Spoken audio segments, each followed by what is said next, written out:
Hello everybody. Good evening. मैं नरेंद्र कुमार राय, साक्ष education 4149 की तरफ से आपका स्वागत अभिनंदन करता हूं। आइए एक बार फिर से हम आज शुरू करते हैं कक्षा 12 के लिए, यूपी बोर्ड कक्षा 12 के बच्चों के लिए मैथिली शरण गुप्त द्वारा रचित साकेत महाकाव्य से। ठीक है, गीत हमने कैकेयी का अनुताप पढ़ लिया था। आज जो है हम गीत को हम शुरू करते हैं। इसमें क्या है कि उर्मिला के बारे में, उर्मिला के विरह व्यथा के बारे में इसमें चित्रण किया गया है। जब राम जी सीता जी के साथ लक्ष्मण जी 14 साल के वनवास जाते हैं और यहाँ अयोध्या में उर्मिला रह जाती हैं, उस समय अपनी पति से अलग होकर के विरह व्यथा में जीती हैं, उस समय के बारे में यहाँ बताया गया है। चलिए शुरू करते हैं, तो लाइट तेज कर लीजिएगा। ठीक है, मैं अपने स्टूडियो में मौजूद, ठीक है, स्टूडियो को संभालने वाले अपने भांजे अमन राय की तरफ से भी आपको शुभ संध्या बोलना चाहता हूँ। ठीक है, शुरू करते हैं। निरख सखी ये खंजन आए, निरख सखी ये खंजन आए, फेरे उन मेरे रंजन ने नयन इधर मन भाए। निरख सखी ये खंजन आए, फैला उनके तन का तप मन से सर सर साए। निरख सखी ये खंजन आए, घूमे वे इस ओर वहां वे, ये हंस यहाँ उड़ छाए। करके ध्यान आज इस सजन का निश्चय वे मुस्काए। फूल उठे हैं कमल अधर से यह बंदूक सुहाए। स्वागत स्वागत शरद भाग्य से मैंने दर्शन पाए। नभ ने मोती वारे लो ये अश्रु अर्घ भर लाए। निरख सखी ये खंजन आए। अब उर्मिला कहती है, अपनी सहेली से कहती है कि निरख माने देख, सखी माने हे सखी, ये खंजन माने खंजन पक्षी प्रकार का होता है, आए माने उड़ाए हैं। हे सखी देख, ये खंजन पक्षी उड़ करके आ गए हैं, फेरे उन मेरे रंजन ने। रंजन माने कौन? यहाँ लक्ष्मण के कहा गया है कि मेरे प्रियतम लक्ष्मण जी ने अपने नयन माने नेत्रों को इधर माने इधर फेरे हैं, तभी ये खंजन पक्षी उड़ करके यहाँ आ गए हैं। ठीक है, फैला उनके तन का तप, ये जो धूप दिख रही है तुमको ना, ये मेरे प्रीतम के शरीर की ताप है या धूप है। ये जो आपको धूप दिख रही है, ये मेरे लक्ष्मण के प्रीतम की धूप है। मन से मन सरसाए, वो आज मन से क्या हो गए? प्रसन्न हुए हैं। तभी ये सर माने सरोवर, सरसाए माने प्रसन्न हो गए हैं, अर्थात जलपूर्ण हो गए हैं। ये सरोवर हैं, ये भी जलपूर्ण हो गए, अर्थात जल से भर गए हैं, प्रसन्न हो गए हैं। घूमे वे इस ओर वहां, ये हंस यहाँ उड़ छाए। कह कि निश्चय ही आज वो इधर को घूमे होंगे, इस ओर घूमे होंगे, तभी ये हंस यहाँ उड़ करके छाए माने आ गए हैं। मेरे प्रीतम जो है जरूर आज जो है इधर मुंह करके घूमे होंगे, इधर को मुंह किया होगा, तभी ये खंजन पक्षी उड़ करके यहाँ आ गए हैं। करके ध्यान आज इस जन का निश्चय वे मुस्काए। करें कि मेरे प्रीतम ने आज, जन माने यहाँ कहा गया है, जन इस यहाँ उर्मिला के लिए कहा गया कि उर्मिला करें कि मुझको आज याद करके निश्चय ही आज वो मुस्काए होंगे, हंसे होंगे, खुश हुए होंगे।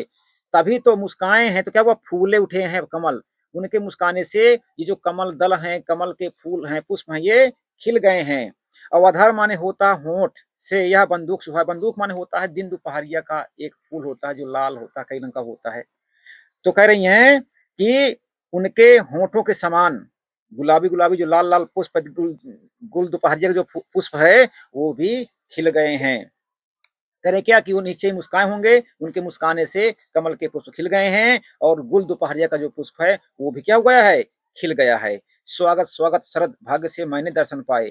करे कि शरद माने होता है जाड़े के दिन, जाड़े की ऋतु जो होता है उसे कहते क्या कहते हैं? शरद ऋतु। कहे कि हे शरद, हे जाड़े की ऋतु, मैं तुझको तुम्हारा स्वागत करती हूँ। मैंने बड़े भाग्य से तुम्हारे दर्शन को कर लिया, तुम्हारे दर्शन मैंने पाया है, आपका स्वागत करती हूँ मैं। नभ ने मोती वारे लोये, अरे नभ माने आकाश ने भी मोती वारे, वारे मन ने न्यौछावर कर दिए। कैसे न्यौछावर कर दिए? देखो, सर्दी का महीना होता है, माइक लगा दें, चलो ठीक है। आसमान में क्या होता है?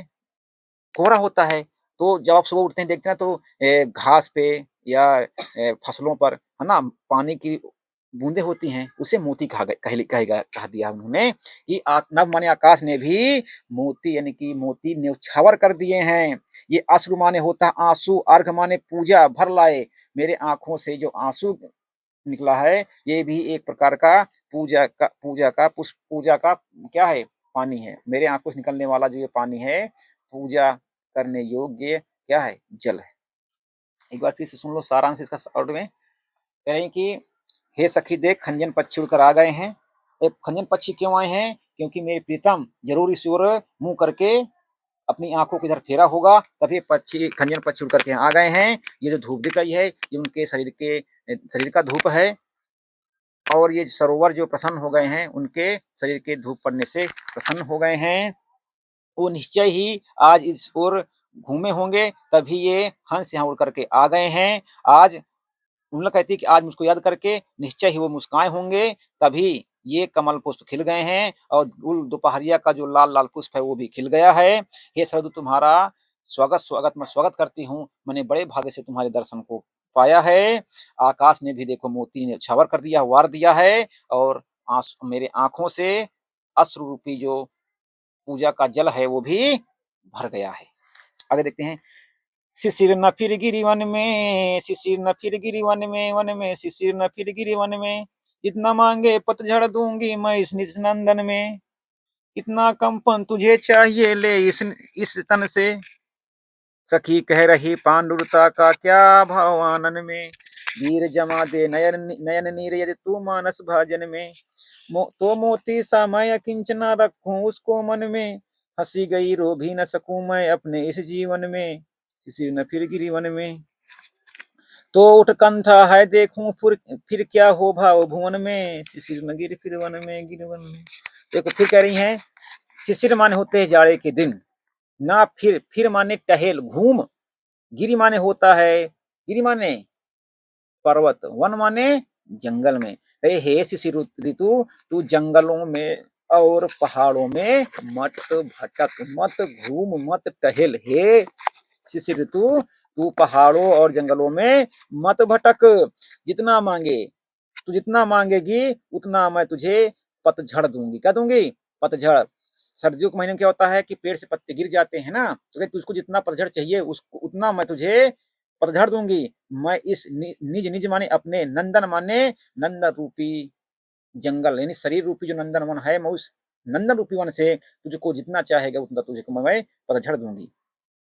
क्या कही कि हे शिशिर ऋतु तू जंगल और पहाड़ों में मत भटक, तुझे जितना पतझड़ चाहिए मैं अपने नंदन रूपी जंगल से उतना तुझे पतझड़ दे दूंगी। कितना कंपन तुझे चाहिए, जितना तुझे कंपन चाहिए, ठंडी के महीने में कंपन होती है, लोग कांपते रहते हैं, जितना तुझे कंपन चाहिए उतना मैं तुझे अपने शरीर से कंपन दे दूंगी। ले मेरे तन से जितना तुझे कंपन चाहिए मेरे शरीर से तू उतना कंपन ले ले। सखी कह रही कि उर्मिला कहती है कि मेरी सखी कह रही है कि पांडुरता माने होता पीलापन का क्या अभाव, अभाव माने कमी, आनंद माने मुख में, कहे कि मेरे मुख में पीलेपन की कोई कमी नहीं है। वीर माने होता भाई, जमा माने जमा दे, नयन नीर, नयन माने नेत्रों में, नीर माने पानी, कहा कि हे भाई, अब यहाँ जारी तू करे कि हे भाई यदि तू मेरे आंखों में, आंखों के पानी को यदि तू मानस भाजन माने मन रूपी पात्र में जमा दे, या यदि तू मेरे नेत्रों को, नेत्रों के पानी को मन रूपी पात्र में जमा भी दे, तो मोती सा मैं किंचना रखूं उसको मन में, तो उसको मैं मोती के समान अपने मन में रख लूंगी। क्या करिए? यदि हे शिशिर ऋतु भाई, यदि तू मेरे आंखों के पानी को मर रूपी बर्तन में जमा भी देगी, तो मैं, अकिंचना माने होता निर्धन, गरीब, मैं गरीब हूं, उसको मैं मोती के समान अपने मन में संभाल करके रख लूंगी। हंसी गई रो भी न सकूं, अरे मेरी तो हंसी चली गई, रो भी नहीं सकती हूँ अपने इस जीवन में, अपने इस जीवन में, मेरे इस जीवन में मेरी हंसी चली गई है, मैं रो भी नहीं सकती हूँ। तो उत्कंठा है देखूं फिर क्या हो भाव भुवन में। देखो उत्कंठा माने होता है जिज्ञासा या व्याकुलता, किसी चीज को जानने की जिज्ञासा, जिज्ञासा में होता है व्याकुलता, है ना।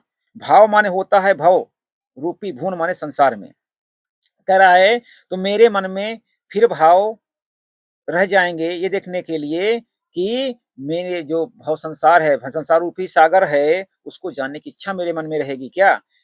मेरे मन में इस भव संसार को जानने की इच्छा है, प्रबल इच्छा है। एक बार इसे समझ लेते हैं। वो कहती है कि हे शिशि ऋतु, तू पतझड़ के लिए जंगल पहाड़ों मत मत भटक, जितना तुझे पतझड़ चाहिए मेरे मैं अपने नंद रूपी जंगल से तुझको दे दूंगी। जितना तुझको कंपन चाहिए मेरे शरीर से ले ले, तन से ले ले, शरीर से ले ले। सखी मेरी कह रही है कि मेरे चेहरे पर पीलेपन का कोई अभाव, कोई कमी नहीं है। हे भाई शिशि ऋतु, यदि तुम मेरे आंखों के पानी को क्या मन रूपी पात्र में जमा भी देगी तो मैं निर्धन हूँ, उसको अपने मन रूपी पात्र में मोती के समान रख लूंगी। मेरी इस जीवन में हंसी भी मेरी चली गई है, मैं रो भी नहीं सकती हूँ, है ना। इस सबको, इस भावरूपी संसार को देखने के लिए मेरे मन में प्रबल इच्छा है, जिज्ञासा है। आगे देखते हैं। मुझे फूल मत मारो, मुझे फूल मत मारो, मैं अबला बाला वियोगनी, कुछ तो दया विचारो। मुझे फूल मत मारो, होकर मद के मद मीत मदन पटु, तुम कटु गरल नगारो। मुझे विकलता तुम्हें विफलता, ठहरो श्रम परिहारो। मुझे फूल मत मारो, मारो मुझे फूल मत मारो। नहीं भोगनी यह मैं कोई, जो तुम जाल पसारो। बल हो तो सिंदूर बिंदु, या हर नेत्र निहारो। रूप दर्प कंदर्प तुम्हें तो मेरे पति परवारो। लो यह मेरी चरण धूल, उस रति के सिर पर धारो। मुझे फूल मत मारो, मारो। अब देखो फिर से, अब यहाँ पर क्या हुआ है कि वियोगनी है, उर्मिला जी वियोग में है। अब क्या हुआ कि बसंत ऋतु का आगमन हुआ है, और उस ऋतु में क्या हुआ है कि कामदेव जो रूप के देवता हैं, कामदेव जो है वो जो है आए हैं, है ना। तो तभी कह रही हैं कि मुझे फूल मत मारो। फूल माने होता पुष्प बाण। कह रहे कि हे कामदेव, मुझे पुष्प बाण से मत मारो। मैं अबला माने क्या हूँ? कमजोर। बाला माने युवती, वियोगनी माने वियोगनी हूँ। कह रहे कि हे कामदेव, मुझे पुष्प बाणों से मत मारो। एक तो मैं कमजोर हूँ, दूसरी बाला हूँ, तीसरी वियोगनी हूँ। कुछ तो दया विचारो, कुछ तो मेरे ऊपर दया करो। हे कामदेव, मुझे अपने पुष्प बाणों से मत मारो। पहली तो मैं कमजोर हूँ, दूसरी क्या हूँ? स्त्री हूँ, तीसरी क्या हूँ? वियोगनी हूँ। इसलिए मुझ पर कुछ दया तो करो, दया तो दिखाओ।